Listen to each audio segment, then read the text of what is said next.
Hi, I'm Serzari, and I'm going to be guiding you through the 3 scenario courses on Hirochi Raceway. In these 3 scenarios, we'll be using a unique mid-tier Covet, as well as a red Barstow track sport and a standard V8 Moonhawk. We'll start by looking at some treble checkpoints, and then we'll move on to the full laps. The first potential problem area is checkpoint 2, shared between full circuit and short circuit.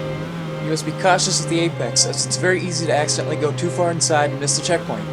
Don't be afraid to go over the curb, but make sure to keep 2 wheels inside the white lines at all times. The next checkpoint that's easy to miss by accident is checkpoint 7 on short circuit. You're going from hard left to hard right in the middle of the chicane. It's easy to mistime this and end up going too far right on the second half. Get far left on the first half of the chicane to set up better for the second half. With the correct rhythm, you'll still hit the right curve, but you'll have much more speed onto the straight. And now the laps. Not much to worry about off the line due to the lower power and front-wheel drive stability. The first turn is all about getting the angle right. You need to make sure you have the right line so you don't need to slow down in the middle. I like to increase my steering angle between the dark patch on the road and the bridge. If you get it just right, you'll hit the curb right when it tightens for the second time and go cleanly over it. Stay far left to set up for turn 2 and keep the car stable under braking so you can accelerate through the turn. Take the car to the outer edge of the road and then start to turn in just before the pockmarks on the left. Aim for the center of the road over the crest as you lift off the throttle so you can catch the banking deeper in the turn. You may need to adjust with braking and throttle inputs through the corner. Wait for the light pole on the right to lift and begin turning. Keep it stable over the first curb and aim for the road next to the second curb so you'll have room to accelerate onto the straight. Take 2 wheels over the left curb to make your corner entry as wide as possible. Aim for the top lip of the curb or just past it if you can keep it stable, and then accelerate to track out right at the wall. Set up for another wide entry from the right, but try to keep the car from sliding. Take it over the inside curb and hold off the throttle just a bit so you don't push wide into the wall. Keep the throttle wide open through the S's and aim for the upper lips of the curbs to each corner. Be wary of that last curb and keep it stable before braking. Let it push wide towards the center of the road before bringing it back for a late apex and accelerating onto the final straight. And that's the end of the short circuit. This particular run gets me a time in the minute 23 range. There's still some room for improvement, but I'd say this is a pretty well optimized lap. The next course is Hirochi Raceway Full Circuit. Another simple launch, just make small steering corrections if needed. I begin to increase my steering angles around that same point between the darker patch of road and the bridge. Without the same stability under acceleration, it's a little harder to keep it over the curb though. Dab the brakes at the end of the curb, and then use throttle control and steering corrections to keep a nice slip angle through the corners. Limit the dramatic slides here. With the more moderate power of this model, you should be able to keep full throttle past the second turn. The Moonhawk Race can still keep full throttle here though, so it depends on the handling to power difference. Move to the right before the braking zone. Brake hard in a straight line to the edge of the road to get a better entry into the next corner. Unlike the Moonhawk Race, no lift or brakes required on this car. Just take it over the inside curb. Quickly drop your speed, lift it over the curb, and floor it up the hill out of the corner.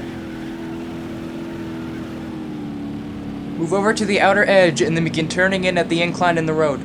Balance the car with the throttle through the sweeper and apex over the curb. You can accelerate to the outer edge and still get a nice run onto the straight because of the limited power. With more power, you'd want to set it farther right for these S-turns. Remember to relax on the straights. You want to save that concentration for the braking zone.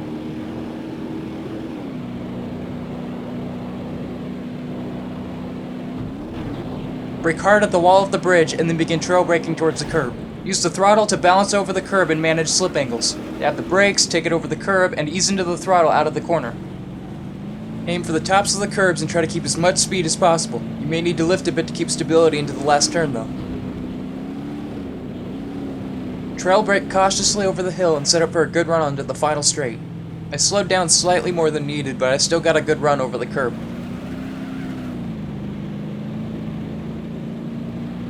And that's the end of Hirochi Raceway Full Circuit. This run nets me a 1:56.729. Could have gotten better entries into a few turns, but a fast lap nonetheless. Next up is Forgotten Raceway, the older retired part of the track. Another easy launch, just steer right from the start. Start turning up the hill, be careful not to slide. Brake up the hill to the outer edge of the road and then apex over the 2 grassy patches. Move right to set up for a wide corner entry, beware of that tree before the clearing. Turn when you see the tree trunk and lift off the throttle. Accelerate past the apex, line up with the next turn and brake at the big tree. Wait for the road to slope downward before accelerating again. Move to the center, then aim for the clearing past the tree. Be ready for the dip. Brake at the left clearing and turn when you see the race barrier. Accelerate past the railing and track out smoothly. Set up on the right and take the S-bends at full throttle. Stay right past the second turn and trail brake into the sweeper. Accelerate past the apex. Move left, then aim for the tree and brake up the hill. Accelerate past the bush, try not to slide. Ease into the clearing and turn at the darker twin trees. Lift just a bit if needed. Aim left up the pockmarked road and trail brake down the hill. Try to have the car turn to the apex by the big tree. It's better to set up farther left so you don't have to lift like I did. Make sure you're lined up with the banking before you go to full throttle. Stay right until you get closer to the tree overhead. You don't want to turn early here. Trail brake just past the crest and then let it move to the right before the next turn. Accelerate out of the corner, but be careful not to overdo it. Brake just before that big tree on the left. Apex just past the bush and then lift as you go over the grassy patch on the left. Set up on the left and then brake and steer carefully as you navigate the harsh elevation changes into the final corner. Let it move to the center of the road under braking and then bring it back for a late apex onto the final stretch. And that's it. This got me a 2-minute 5.798. Alright, hopefully some of you found this helpful. Let me know if you like this style of videos in the comments. As for the BeamNG Showdown series, I've already completed my laps for the front-wheel drive episode. Until then, this has been Serzari. Thanks for watching.